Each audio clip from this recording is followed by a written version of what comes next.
अरे मेरा बेटा बड़े बाप की औलाद है। थोड़ी बहुत अय्याशी करता है तो कौन सी बड़ी बात हो गई। झूठ को आईना दिखाती एक कहानी। सुनैना दुल्हन के जोड़े में सजी सकुचाई सी अपने पति अमित का इंतजार कर रही थी। शादी इतनी जल्दबाजी में हुई थी कि एक दूसरे को जानने समझने का मौका ही नहीं मिला था। शादी के वक्त भी न जाने क्यों सुनैना को अमित का व्यवहार अजीब सा लग रहा था। फेरों के वक्त उसके पैर भी डगमगा रहे थे। पूछने पर अमित की मां इंदू जी ने कहा, बहुत थक गया है मेरा बेटा। अब सर पर बाप का हाथ तो है नहीं, इसलिए सारा इंतजाम इसी के कंधों पर था। 3 दिन से सोया भी नहीं है बेचारा। सुनैना एक निम्न मध्यम वर्गीय परिवार की बेटी थी। जब अपने से ऊंचे घराने का रिश्ता खुद चलकर आया, वो भी बिना दहेज की मांग के, तो एक गरीब पिता के सर का बोझ भी हल्का हो गया था। ऊपर से लड़के की माँ के मीठे बोल सुनैना के परिवार वालों को इतने भाए कि अपनी बेटी की किस्मत पर उन्हें नाज होने लगा। उनका बस एक ही कहना था कि उन्हें शादी जल्दी करनी है, क्योंकि सुनैना को वो अपने घर की बहू बनाने के लिए बेकरार हैं। इंदू जी के इस विनम्र निवेदन को सुनैना का परिवार अपनी खुशकिस्मती मान रहा था। उनके कहे अनुसार कुछ दिनों के अंदर ही सुनैना और अमित की सगाई, फिर शादी हो गई। सुनैना की सास ने बहू के आते ही जल्दी जल्दी सारे नेकचार करवा दिए। सब मेहमान भी जा चुके थे। रात को जब सुनैना अपने कमरे में आई तो काफ़ी देर तक अमित का इंतज़ार करती रही, क्योंकि दोपहर के बाद उसने एक बार भी अपने पति को नहीं देखा था। काफ़ी देर बाद अमित आया और बिना कुछ बोले करे ही बिस्तर पर लुढ़क गया, जैसे बहुत नशे में था। सुनैना उसे इस हालत में देखकर बहुत डर गई थी। उसके मुंह से शराब की बदबू आ रही थी। सुनैना घबराते हुए कमरे से निकलकर अपनी सास के कमरे का दरवाज़ा खटखटाने लगी।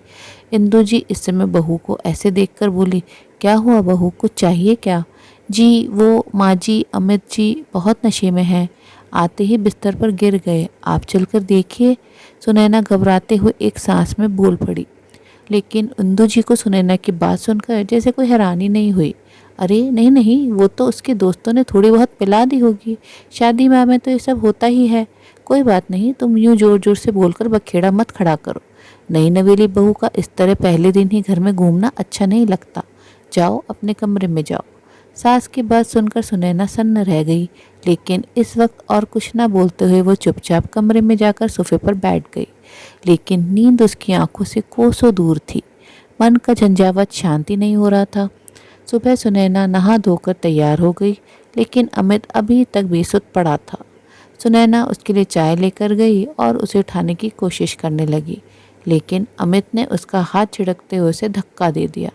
2-3 दिन हो गए थे, लेकिन अमित का व्यवहार सुनैना की समझ में ही नहीं आ रहा था। सारा दिन घर पर पड़ा रहता था, ना कोई काम करता था, ना ही ढंग से बात करता था।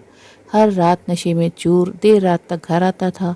सुनैना इंदु जी से कुछ कहती तो वो कह देती, अरे अभी वो थका हुआ है, उसे आराम करने दे। सुनैना असमंजस में थी कि भला ये कैसी थकान है। शादी तो उसकी भी हुई है, लेकिन वो तो सुचारू रूप से सारे काम कर रही है। हफ्ता होने को आया तो सुनैना एक दिन बोली, आप काम पर नहीं जाएंगे क्या? कई दिन हो गए, क्या कारोबार में कोई नुकसान नहीं होता? सुनैना की बात पर अमित चिल्ला उठा, क्यों, तुम्हें कोई दिक्कत है कि मैं घर में हूँ? मेरे बाप का कमाया हुआ बहुत पैसा है, फिर मैं क्यों काम पर जाऊँ? बेटा बहू की बहस सुनकर इंदु जी बीच में बोल उठी, बहू तुम्हें कोई खाने पहनने की कमी है क्या, जो मेरे बेटे के पीछे पड़ी रहती हो? उसे काम करना होगा तो खुद कर लेगा, और यदि नहीं भी करेगा तो कोई फर्क नहीं पड़ता। ये सब देख सुनकर सुनैना बहुत परेशान थी। एक रात तो वो घर ही नहीं आया तो सुनैना के सब्र का बांध टूट गया। माँ जी, ये सब क्या है? ना तो आपका बेटा कोई काम करता है, ना ही रात रात भर घर आता है। जब देखो तब नशे में धुत रहता है। क्या इसीलिए आप लोगों ने जल्दबाजी में शादी की थी? आपने हमें धोखा दिया है। बहू की बात सुनकर इंदु जी झुंझला उठी, चुप कर बहू, अरे मेरा बेटा बड़े बाप की औलाद है, थोड़ा बहुत अय्याशी करता है तो कौन सी बड़ी बात हो गई। फिर अब तुम उसकी पत्नी हो तो तुम्हारा फर्ज बनता है उसे संभालने का। पत्नी को अपने पति को वश में करना आना चाहिए। अरे हमने तो इसलिए उसकी शादी करवाई थी कि शादी के बाद वो संभल जाएगा, लेकिन तुम तो सारा दिन हमारे सर पर चढ़ी रहती हो। शिकायत करना छोड़कर उसे सुधारने में ध्यान दो। इतने दिन हो गए शादी को, लेकिन अभी तक उसे बांध नहीं पाई। कमी तो तुझ में है बहू, और दोष मेरे बेटे को दे रही हो। बस कीजिए माँ जी, अब सारी बात मेरी समझ में आ रही है। अपने बिगड़े हुए बेटे की शादी मुझसे आपने जानबूझकर जल्दबाजी में करवाई है। आपको पता था कि यदि भेद खुल गया तो कोई आपके यहाँ अपनी बेटी नहीं देगा। लेकिन माँ जी, हम गरीब जरूर हैं लेकिन बेगैरत नहीं हैं। जिस बेटे को आप 25 साल तक नहीं सुधार सकी, बहू से उम्मीद करती हैं कि वो 5 दिन में ही आपके बेटे को सुधार दे। माफ़ कीजिए माँ जी, मैं कोई सुधार गृह नहीं हूँ जहाँ आपके बेटे का इलाज हो जाएगा। अपने बिगड़े हुए बेटे का इलाज करवाना चाहिए था, ना कि उसकी शादी। आपको कोई हक नहीं था मेरी ज़िंदगी बर्बाद करने का।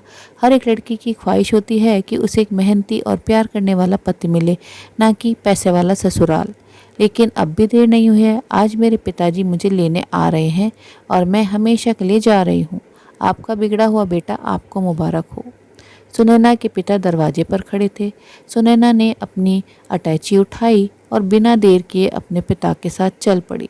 इंदु जी हाथ मलती रह गईं। उन्होंने दाव तो चला था, लेकिन वो भूल गई कि झूठ के सहारे जिंदगी नहीं चलती। पैसे के बल पर सामान तो खरीदा जा सकता है, लेकिन रिश्ते और प्यार नहीं। दोस्तों, कहानी कैसी लगी अपनी राय कमेंट बॉक्स में ज़रूर साझा करें। ऐसे नैतिक मूल्यों व सीख देने वाली कहानियाँ अपने मित्रों और प्रियजनों के साथ भी शेयर ज़रूर करें।